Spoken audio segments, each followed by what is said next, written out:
មួយថ្ងៃមួយខែក៏ប្រែទៅជាមួយឆ្នាំមួយវគ្គគិតទៅវាសុទ្ធតែឆ្ងាយតែគិតសំលេងនៃខ្សែជីវិតឯណាគ្រីសុខចង់ដើរទៅមើលយិតដើរទៅរកពលិនដើរទៅរកបំលាញ់ភាសាចង់មកសាក់តាមចិត្តគេឬចង់ឲ្យគេចាំពីដល់មកដល់ហើយបានថាទៅសុំចង់ឲ្យខ្ញុំខិតតែខ្សែចង់វាយមួយស្មើទៅយល់សោកដើរទៅយល់សោកខ្ញុំបាច់ដល់អស់ព្រោះ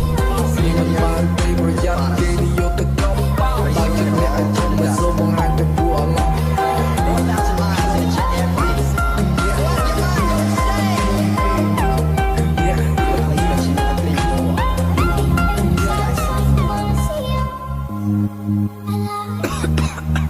មួយថ្ងៃមួយខែក៏ប្រែទៅជាមួយឆ្នាំមួយវគ្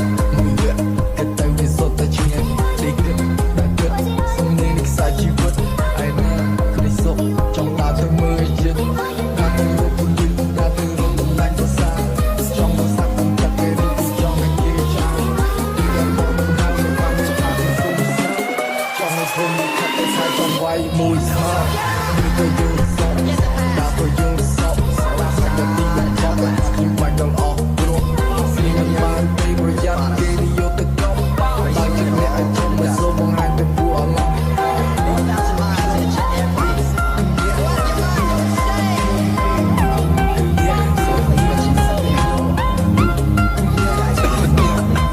មួយថ្ងៃមួយខែក៏ប្រែទៅជាមួយឆ្នាំមួយវគ្គគិតទៅវាសុទ្ធតែឆ្ងាយតែ